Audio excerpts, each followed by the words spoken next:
¿Cuántos de nosotros hemos escuchado esta famosa frase? Lo que bien se aprende, jamás se olvida, ¿verdad?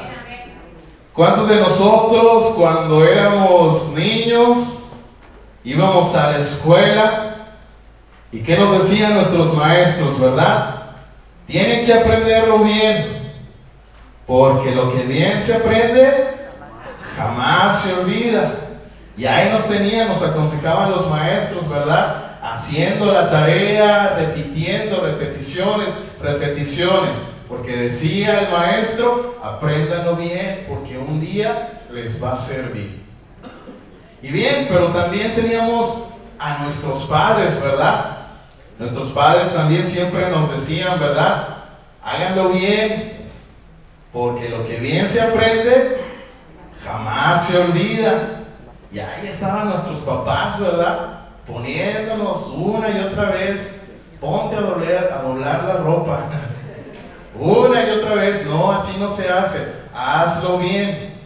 Ay, mamá, pero pues ya está ahí medio doblada, no, hágalo bien, hijo, ¿verdad? Porque lo que bien se aprende, jamás se olvida. Incluso ya ahora de grandes, ¿no? Ya cuando quizás queremos hacer algo que no hacíamos en mucho tiempo y en zona de burla alguien nos dice, ¿verdad? Oh, ¿qué pasó? Pues si lo que bien se aprende, jamás se olvida. Hasta me salió el acento, ¿verdad? Del DF. Soy mexicano, pero me salió del DF con combinación norteño. Así que bueno. Se combinó, ¿verdad? Soy de Guadalajara. Pero es cierto, ¿verdad? En zona de burla a veces nos dicen, ¿verdad? No, lo que bien se aprende, jamás se olvida. Con poquito que te acuerdes, porque si lo hiciste bien, estoy seguro que ahí está. Porque si tú lo aprendiste, jamás se te va a olvidar. Hermanos, en el transcurso de esta vida, hemos aprendido muchísimas cosas. Y seguimos aprendiendo muchas cosas. Y si hay algo que no sabemos, pues vaya a YouTube y ahí le enseñan. Hace poquito yo no sabía cómo se hacían se amarraban las corbatas, ¿verdad? Y bueno, eso todavía me falta, no lo he aprendido bien. Pero si hay algo que usted necesita aprender, ahora sabemos que hay muchas cosas donde podemos aprender. Pero bien, mis hermanos, hemos aprendido muchísimas cosas. Hay cosas que no deberíamos aprender bien. Es más, hay cosas que se nos deberían olvidar. Pero hay cosas que deberíamos y vale la pena aprender bien para que nunca se nos olviden. Principalmente aquellas cosas que tienen que ver con nuestro Dios, aquellas cosas que agradan a nuestro Dios y traen honra y glorifican su nombre, aquellas cosas que traen beneficio para nuestras vidas, y no solamente beneficios para nuestras vidas, sino beneficios para nuestros familiares, beneficios para nuestras esposas, beneficios para nuestros hijos. Yo creo que todos los que estamos aquí deseamos dar una buena enseñanza para las futuras generaciones. Y creo, y una buena enseñanza es vivir bajo los principios de Dios. Y hoy uno de esos principios que queremos compartir es acerca de la fidelidad, acerca de la lealtad. Hoy en esta tarde veremos el ejemplo de una familia reconocida por precisamente ser fieles a Dios, por su fidelidad a Dios, y cuán importante es este principio, y cómo su ejemplo, el ejemplo de esta familia, nos anima a practicar la fidelidad a Dios en nuestra vida y en nuestras familias. Quiero, mis hermanos, que me acompañen y abran su Biblia en el libro de Jeremías, en el capítulo 35.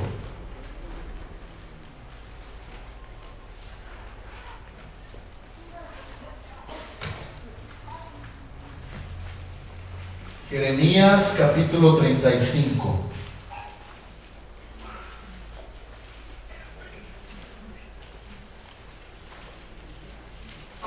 Si usted lo tiene allí, mi hermano, puede decir un amén. Amén.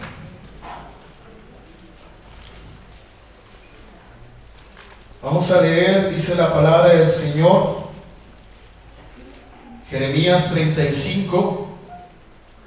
Vamos a poner mucha atención, quiero que sea paciente conmigo para poder prestar atención a este pasaje de la Biblia.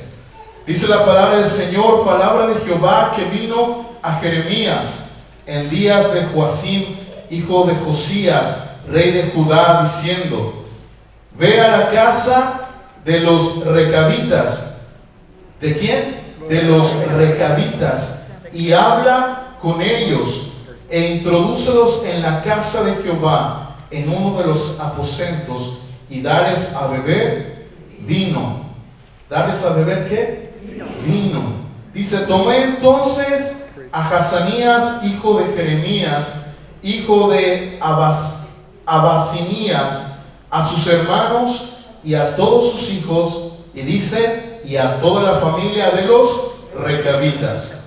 Dice: y los llevé a la casa de Jehová, al aposento de los hijos de Anán, hijo de Igdalías, varón de Dios, el cual estaba junto al aposento de los príncipes, que estaba sobre el aposento de Maasías, hijo de Salum, guarda de la puerta. Y puse de los hijos de la familia de los recabitas tazas y copas llenas de vino, y les dije: bebed vino. Mas ellos dijeron: no beberemos vino, porque Jonadab, hijo de Recab, nuestro padre, nos ordenó diciendo: no beberéis jamás vino, vosotros ni vuestros hijos, ni edificaréis casa, ni sembraréis sementera, ni plantaréis viña, ni la retendréis, sino que moraréis en tiendas todos nuestros días, para que viváis muchos días sobre la faz de la tierra donde vosotros habitáis. Y nosotros hemos obedecido a la voz de nuestro padre Jonadab. ¿Cómo se llamaba? Jonadab, hijo de Recab, en todas las cosas que nos mandó, de no beber vino en todos nuestros días, ni nosotros, ni nuestras mujeres, ni nuestros hijos, ni nuestras hijas, y de no edificar casas para nuestra morada, y de no tener viña, ni heredad, ni sementera. Moramos pues en tiendas, y hemos obedecido y hecho conforme a todas las cosas que nos mandó Jonadab nuestro padre. Sucedió no obstante que cuando Nabucodonosor, rey de Babilonia, subió a la tierra, dijimos: venid y ocultémonos en Jerusalén de la presencia de los del ejército de los caldeos y de la presencia del ejército de los de Siria, y en Jerusalén nos quedamos.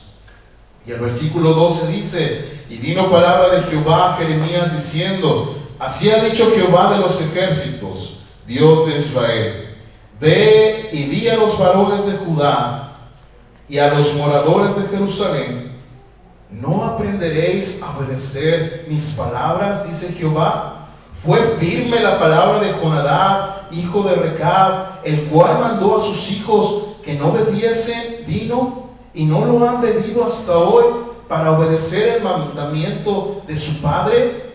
Y yo os he hablado a vosotros desde temprano y sin cesar, y no me habéis oído. Y envié a vosotros todos mis siervos, los profetas, desde temprano y sin cesar, para deciros: volveos ahora cada uno de vuestro mal camino, y enmendad vuestras obras, y no vayáis tras dioses ajenos para servirles, y viviréis en la tierra que di a vosotros y a vuestros padres. mas no inclinasteis vuestro oído, ni me oísteis. Ciertamente los hijos de Jonadab, hijo de Recab, tuvieron por firme el mandamiento que les dio su padre, pero este pueblo no me ha obedecido. Por tanto, así ha dicho Jehová, Dios de los ejércitos, Dios de Israel: he aquí traeré yo sobre Judá y sobre todos los moradores de Jerusalén todo el mal que contra ellos he hablado, porque les hablé y no oyeron, los llamé y no han respondido. Y dijo Jeremías a la familia de los recabitas: así ha dicho Jehová de los ejércitos, Dios de Israel: por cuanto obedecisteis el mandamiento de Jonadab vuestro padre, y guardasteis todos sus mandamientos, e hiciste conforme a todas las cosas que os mandó, por tanto, así ha dicho Jehová de los ejércitos, Dios de Israel: no faltará de Jonadab, hijo de Recab, un varón que esté en mi presencia todos los días. Gloria a Dios. Bendita la palabra del Señor. Ahora bien, mis hermanos, nos podemos hacer la siguiente pregunta: ¿qué aprendemos de esta familia, de la familia de los recabitas? ¿Qué podemos aprender? Una de las cosas que, antes que todo, es precisamente hablar un poquito del contexto de lo que estaba sucediendo cuando el profeta Jeremías escribió este acontecimiento. Todo esto sucedió en el año 600 antes de Cristo, en los tiempos de Jeremías. Lo que se vivía en ese momento, Judá como nación se había convertido en un pueblo corrupto, en un pueblo inmoral, que habían aceptado la influencia de las naciones impías que lo rodeaban. Incluso se decía que habían aprendido cosas tales como el sacrificio de niños a dioses paganos. Imagínense lo que se había convertido la nación de Judá. Y Jeremías hizo resaltar la fidelidad de esta familia de los recabitas como manera de establecer un contraste con la infidelidad de Judá. Dice la palabra del Señor que le indicó al profeta que invitara a esta familia de los recabitas a uno de los cuartos del templo. ¿Y para qué? Dice que preparó vino y los invitó a beberlo. Pero ¿qué sucedió, hermanos? ¿Ellos tomaron vino?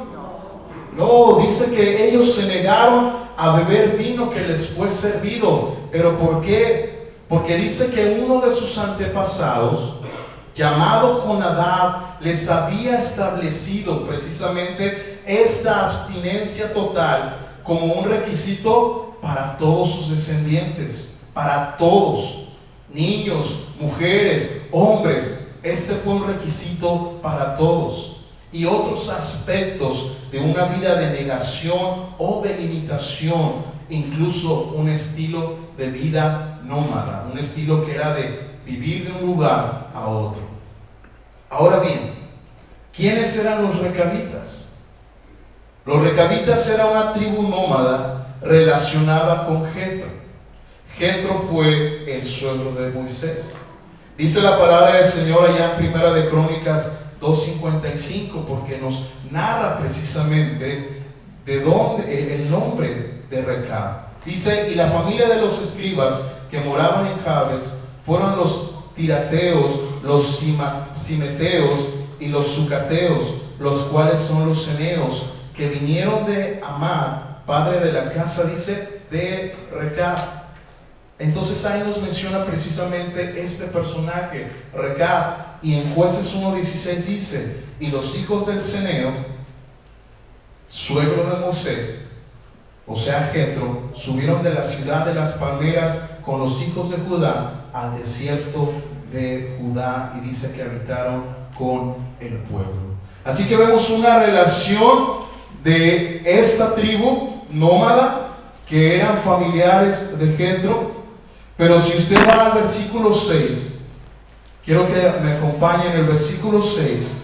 Y dice que el nombre de Jonadab, hijo de Recab, fue el que les indicó que deberían de vivir de cierta manera con aquellos, en contraste con aquellos que lo rodeaban. Ahora bien, mis hermanos, sí, ¿qué aprendemos de esta familia? ¿Qué aprendemos de los recabitas? Y una de las cosas que mencioné al principio es acerca precisamente de este principio, que es la fidelidad. Así que los recabitas nos enseñan acerca de la fidelidad.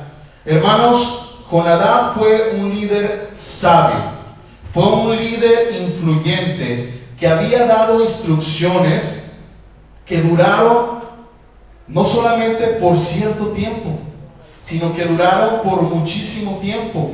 Porque si nosotros hacemos cálculos, la historia fue 300 años antes, cuando este personaje llamado Jonadab le dio las instrucciones. Ahora imagínense, esta enseñanza llegó hasta los hijos, hasta los nietos, hasta los bisnietos, llegó a diferentes generaciones, y esas instrucciones fueron obedecidas aún sin la presencia de este líder.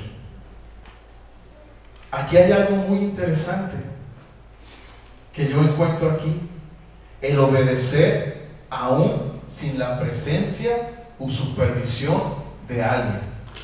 ¿Cuántos de nosotros a veces, verdad, obedecemos simplemente cuando nos están monitoreando, verdad? Bueno, lo voy a poner de esa manera: cuando éramos niños, ¿verdad? Ahí viene mi mamá, ahí viene mi papá, vamos a hacerlo. Ya se fue, entonces ya no hay que hacerlo, ¿verdad?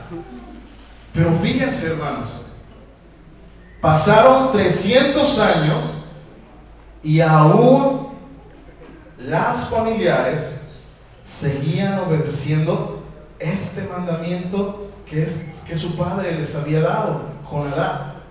Yo me hago la siguiente pregunta: ¿cómo hizo este hombre, Jonadab, para que sus descendientes fueran fieles, para que durara muchísimo tiempo?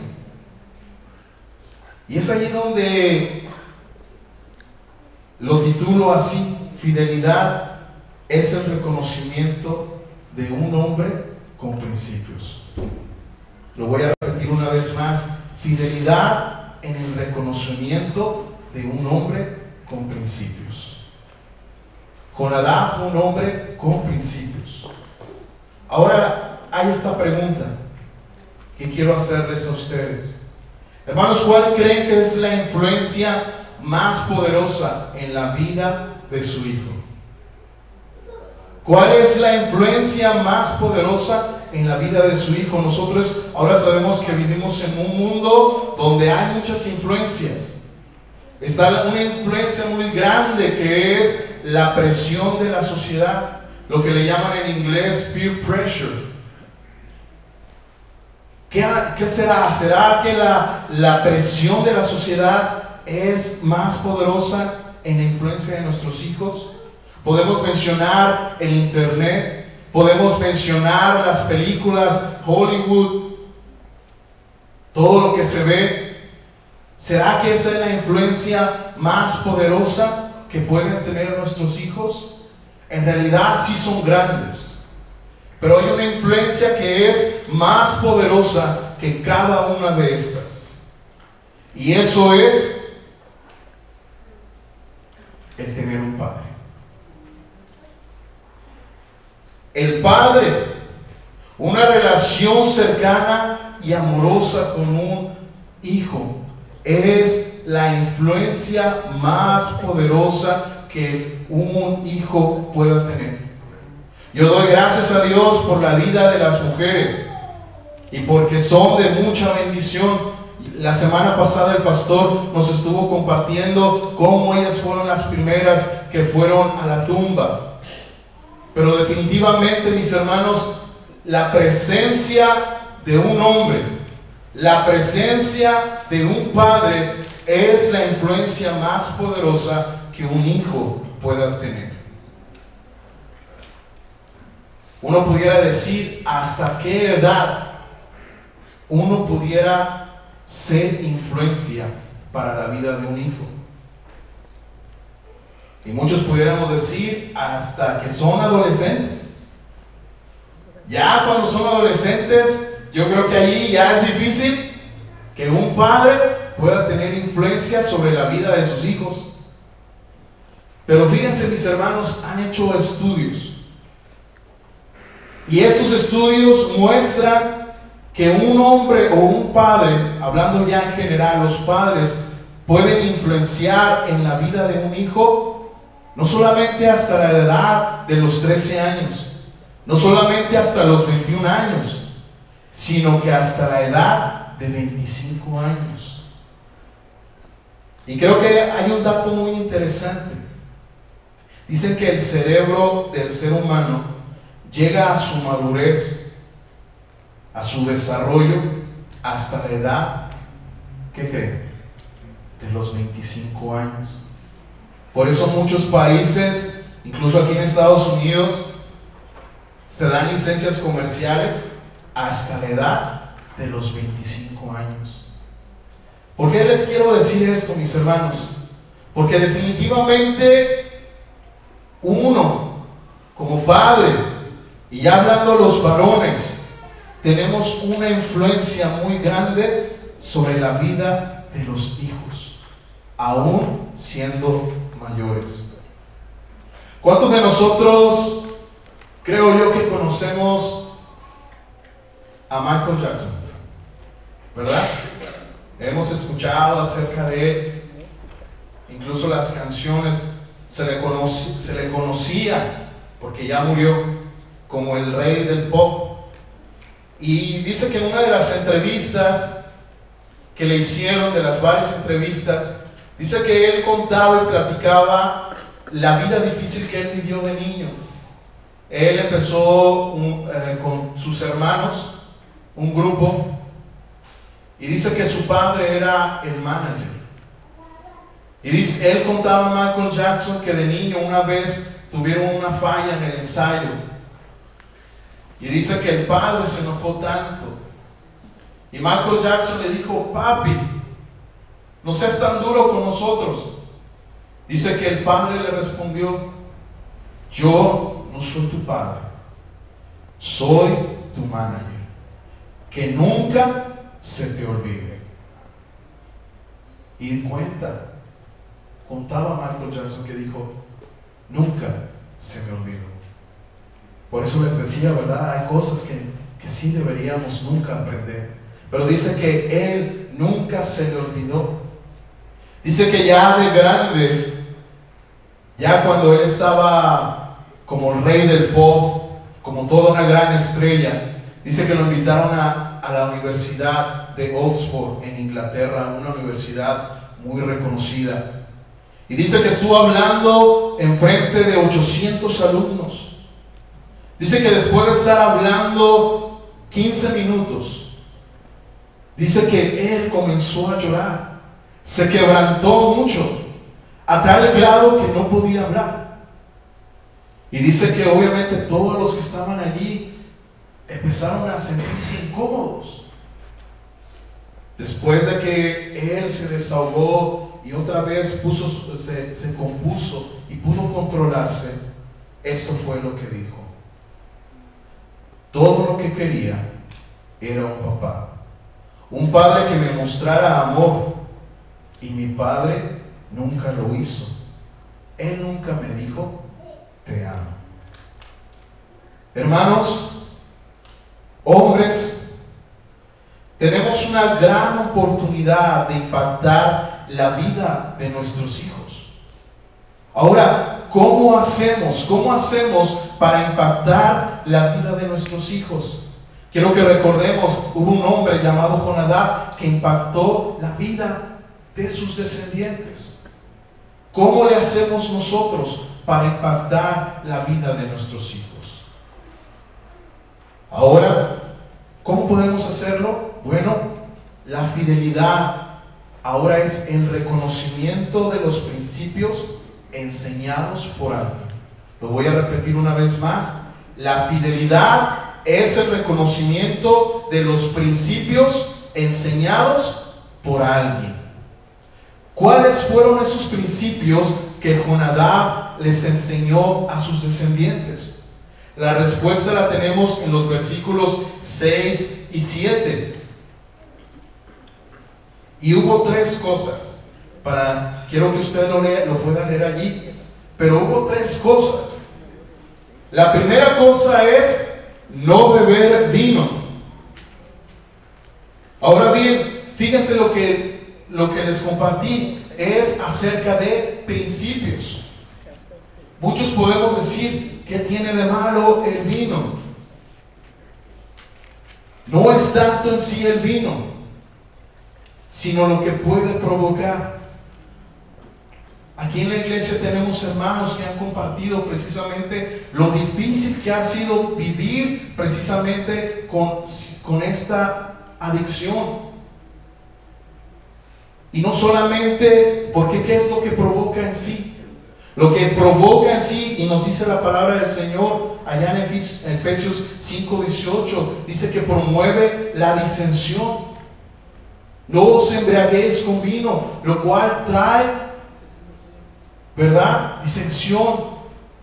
Sabemos que esto puede llevar no solamente a la disensión, sino incluso a la inmoralidad e incluso a divisiones. Porque todos nosotros sabemos que una persona bajo estado de ebriedad no puede controlarse. Y este padre, llamado Jonadab, hijo de Recab, les enseñó precisamente acerca de este principio. ¿Qué otro principio les enseñó? No edificar casas. Él les dijo, no edifiquen casas. Bueno, ¿por qué? Porque él quería protegerlos. ¿Por qué? Porque era más fácil de escapar cuando venían los invasores. Por eso les decía, no edifiquen casas. Y la tercera es, no plantar en el campo.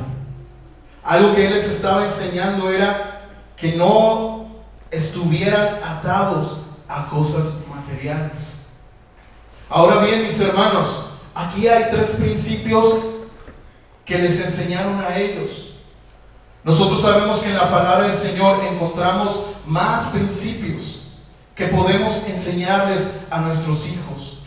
Pero aquí lo que yo quiero compartirles y que se nos quede es precisamente enseñarles principios a nuestros hijos. Enseñarles valores a nuestra familia. Si nosotros enseñamos y vivimos bajo principios, sabemos, y fíjense, Jonadab pudo haber dicho, o uno puede decir, ¿por qué no quería que tomaran vino? Quizás a él no le gustaba tomar vino. O a él a lo mejor dijo, ustedes no construyen casas porque yo no sé construir una casa.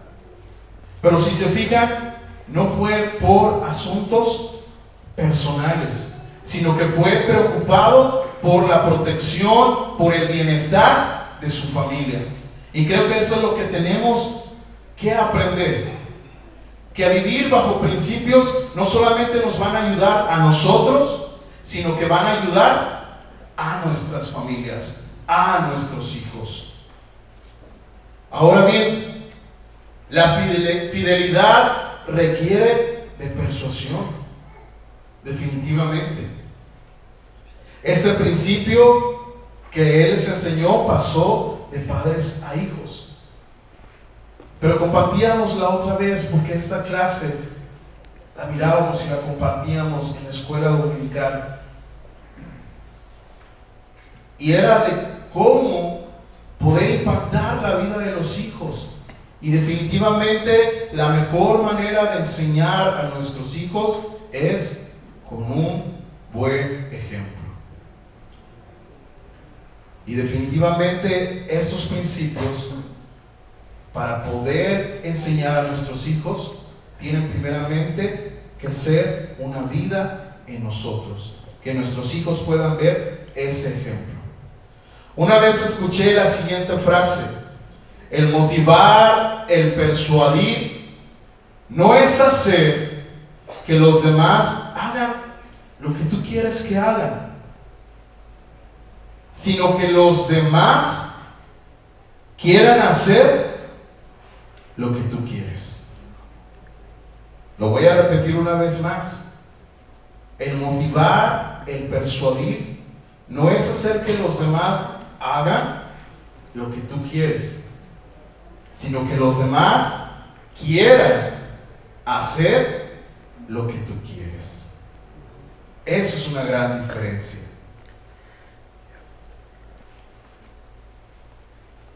Contaba un conferencista y dice que él tenía una hija y entró a la edad de la adolescencia. Y dice que había un problema, estaban teniendo problemas los papás con ella. Dice que la niña no quería limpiar su cuarto. ¿Cuántos se sienten familiarizados? Mi mamá.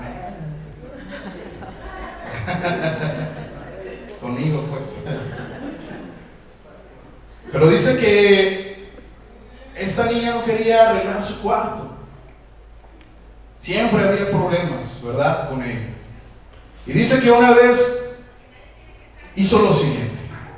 Dice que las juntó a las dos y les dijo: ¿sabes qué? A partir de ahora, si tú quieres limpiar tu cuarto, límpialo.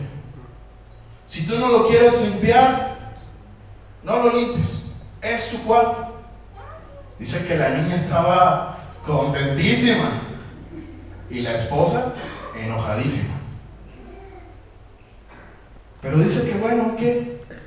Pasó la semana y la muchacha bien contenta, ¿no?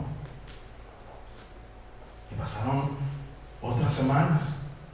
Ese cuarto comenzó, como ustedes han de saber, empezó a ser un desorden. Dice que entraba uno y decía: ¿dónde? ¿Para dónde comienzo? ¿Verdad? Y dice que una vez la muchachita necesitaba su playera favorita. Tenía que salir a una fiesta. ¿Y qué hizo la muchacha? ¡Mamá! ¿Dónde está mi playera favorita?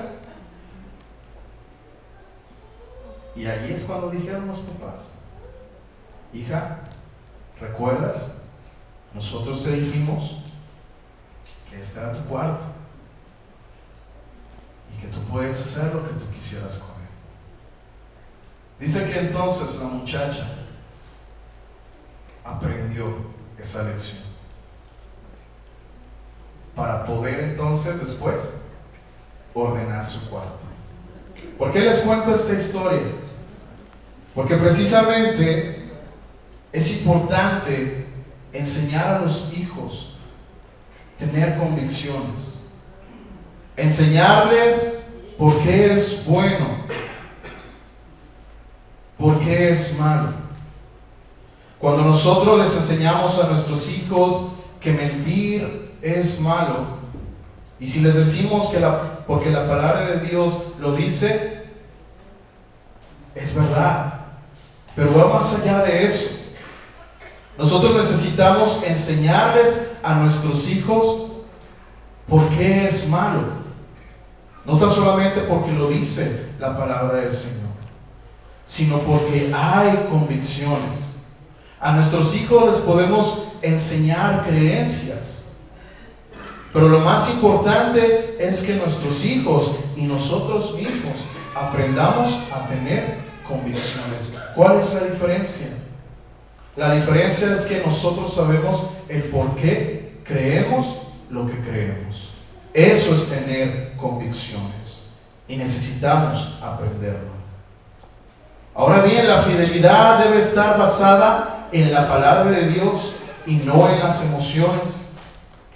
Un ejemplo que nosotros tenemos es lo que nos dice allá en Efesios 5:28. Así también los maridos deben amar a sus mujeres. Aquí hay un gran ejemplo, mis hermanos. Tenemos que basarnos en lo que nos dice la palabra del Señor. ¿Por qué digo este versículo? Porque es un gran ejemplo. Dios nos da ese mandamiento, ese principio. que es el amar a nuestras mujeres. Y dice, y no basarnos en nuestras emociones. Nosotros podemos decir, pero es que el amor es el sentimiento más hermoso en esta vida. Incorrecto. El amor no es un sentimiento. Porque si fuera un sentimiento, entonces la palabra del Señor no nos diría, obedezcan este mandamiento. Porque los sentimientos no se pueden ordenar. Usted no le puede decir a una persona que está triste, no estés triste. Es imposible, porque está triste. O si ve a una persona que está enojada, no le puedo decir, no te enojes, porque es un sentimiento.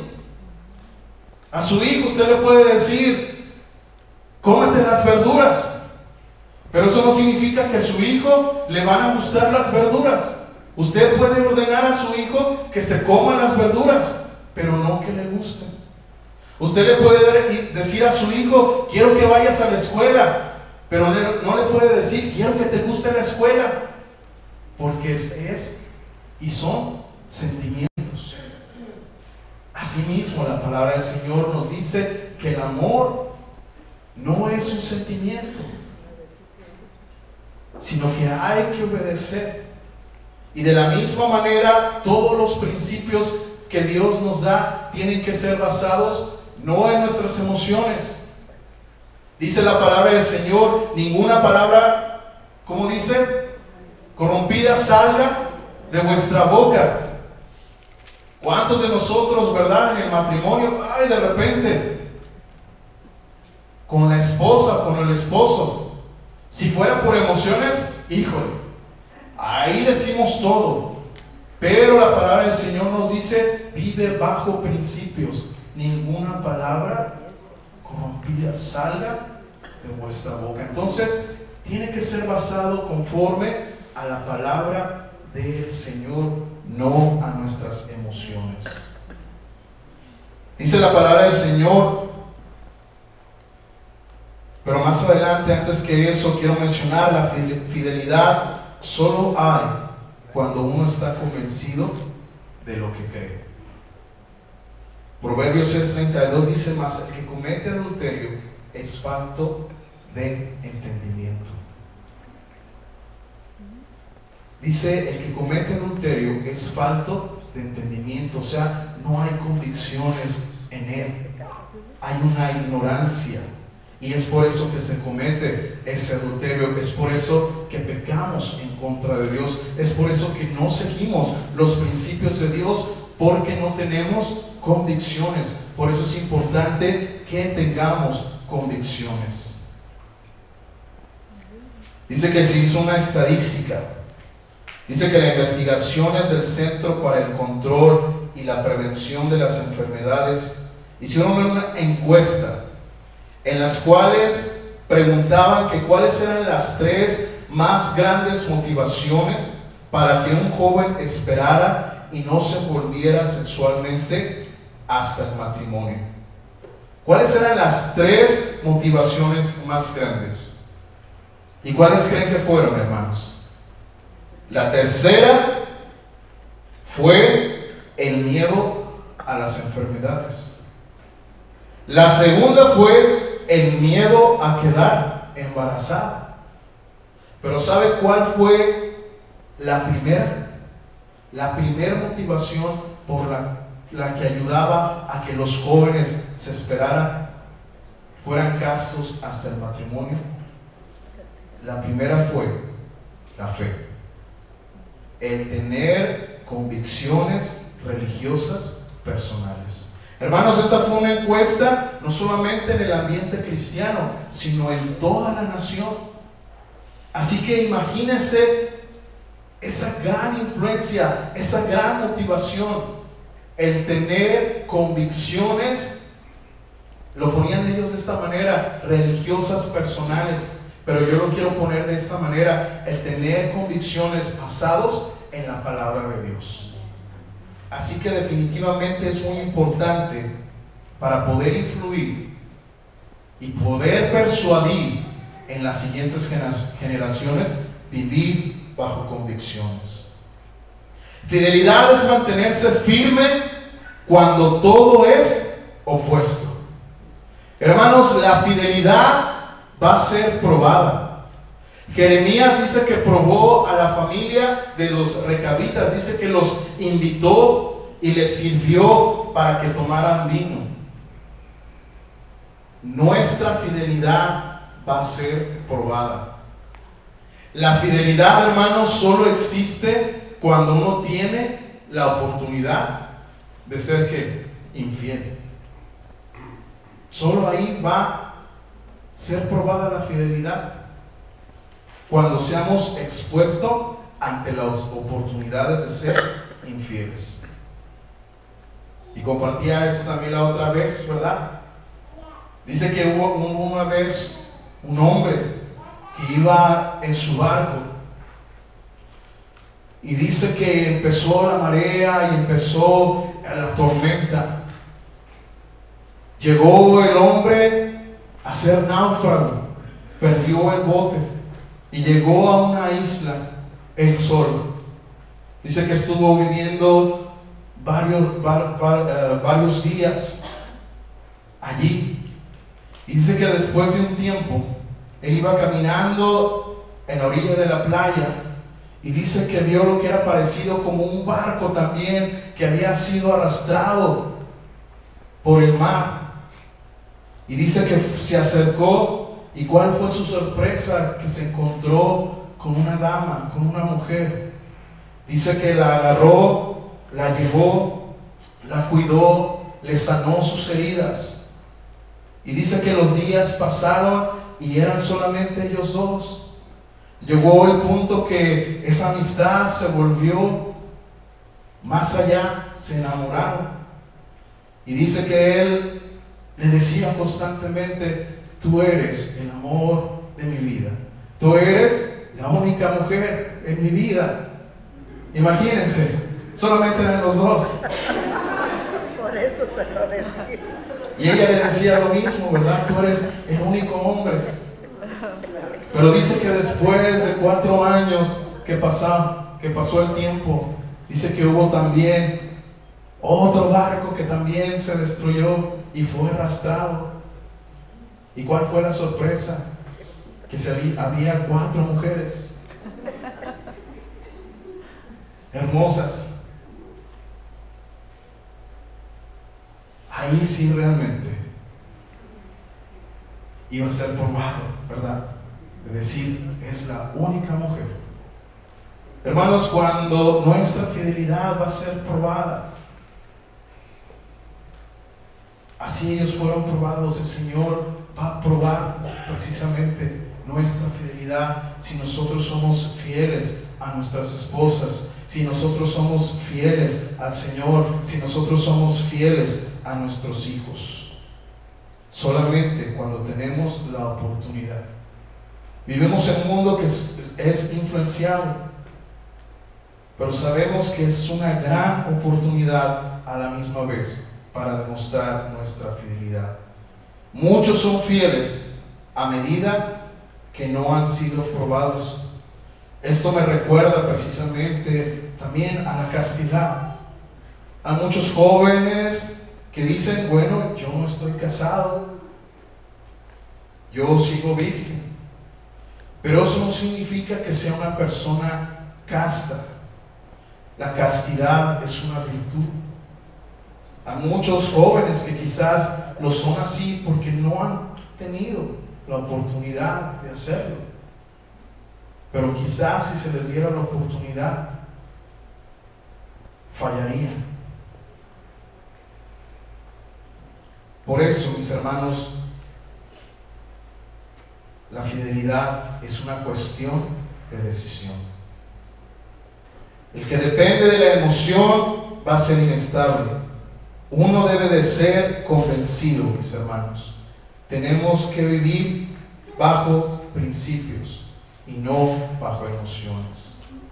Ahora bien, si nosotros leemos más adelante, vemos que hay un contraste con la fidelidad. Nos encontramos con un pueblo, el pueblo judío, que fue desobediente a Dios. un pueblo que le fue infiel a Dios, que seguía a otros dioses. Pero también encontramos algo, que Dios les estuvo advirtiendo al pueblo judío. Mandó a sus siervos, mandó a sus profetas para advertirles. Y no solamente para advertirles, sino para enfrentarlos con su pecado. El profeta Jeremías utilizó a esta familia para ver el contraste, para exponerlos, para ver que había un contraste entre ellos y esta familia. Y la palabra del Señor nos cuenta que el pueblo de Israel, el pueblo judío, fueron disciplinados repetidamente. Dios les estaba hablando constantemente, disciplinándolos. Pero aún así, ellos no escucharon. Fíjense lo que dice el versículo 17. Por tanto, así ha dicho Jehová, Dios de los ejércitos, Dios de Israel: he aquí traeré yo sobre Judá y sobre todos los moradores de Jerusalén todo el mal que contra ellos he hablado. Pero fíjense por qué: porque les hablé y no oyeron, los llamé y no han respondido. Al final, mis hermanos, nosotros conocemos la historia, lo que sucedió. Vino juicio en contra de los judíos, vino el horror de la cautividad, el horror de la esclavitud por 70 años. Fue ciertamente un precio muy alto que ellos pagaron. De la misma manera nos habla a nosotros, hermanos. Dios constantemente nos va a estar hablando a nosotros si estamos viviendo en contra de los principios, en contra de este principio de la fidelidad. Y Dios nos va a estar hablando, nos va a estar confrontando con nuestro pecado, nos va a disciplinar. Pero que no lleguemos hasta los extremos como llegó Judá, que Dios tuvo que traer juicio en contra de ellos. Que eso nos haga a nosotros, a los hombres, a los varones, a cuidar a nuestras familias, a las mujeres, a cuidar también de sus familias. Sabemos que vivimos en un mundo que hay muchas presiones. ¿Cuáles son las presiones que nos enfrentamos el día de hoy? ¿Cuáles son las presiones que la familia se enfrenta el día de hoy? Hay desafíos externos. Hay desafíos como el divorcio, la imposición ahora del homosexualismo, luchar contra la imposición de una mentalidad antivida. Aquellos que políticamente apoyan el aborto, hacen campañas para la esterilización femenina. Países como la China que solamente permiten tener un hijo y el aborto obligatorio. Se dice que el mundo está en un verdadero envejecimiento. Hay una despoblación. China, hermanos, es un país que está económicamente bien. Como lo han compartido mis hermanos, Estados Unidos está endeudado con China. China es una gran potencia económicamente hablando. Pero los estudios dicen que China se hará vieja antes que rica, precisamente por toda esta política que tienen antivida. Y no solamente tenemos los desafíos externos, sino los desafíos internos. ¿Cuáles son los desafíos internos? Los que vivimos todos nosotros en el núcleo familiar. Hablamos de la infidelidad del corazón. Aquellos que quizás no lo muestran exteriormente, pero dentro no son fieles en sus pensamientos y en su corazón a sus cónyuges. Y saber que todo esto provoca precisamente destrucción en la familia. Hay divorcios. Se sabe que el divorcio afecta a todo mundo, no solamente a las personas, sino hasta a los hijos. ¿Por qué? Porque los hijos después dejan de creer en la familia, aumenta la delincuencia. Dice que hicieron un estudio y se dieron cuenta que el 90% de la delincuencia es precisamente venían de hijos de matrimonios divorciados. Se dice que el 97% de las personas neuróticas se dice que no tuvieron un ambiente familiar. Fíjense todo lo que provoca. Esto nos recuerda precisamente a los juicios, al juicio que recibió Judá. Pero no tan solamente eso, sino que también cuáles son esos desafíos internos, la violencia familiar. No tan solamente eso, sino la ignorancia. Sabemos nosotros que hay muchas cosas que nosotros no sabemos, pero también hay cosas que nosotros decidimos ignorar. Y cuando nosotros tenemos esa actitud de decir, yo no quiero conocer eso, yo no quiero aprender de eso, eso muestra también el orgullo y el egoísmo que hay en las vidas. Todos estos son desafíos internos que hay. Ahora bien, mis hermanos, sabemos que hay presiones, sabemos que hay desafíos en la familia. Pero fíjense lo que dice el versículo 19. Dice, por tanto, así ha dicho Jehová de los ejércitos, Dios de Israel, no faltará de Jonadab, hijo de Recab, un varón que esté en mi presencia todos los días, en mi servicio, ¿verdad? Dice, todos los días. Hermanos, hay una recompensa para aquellos que viven bajo los principios de Dios. Hay recompensa para aquellos que viven en fidelidad a Dios. Sabemos que hay juicio, pero también hay esa recompensa.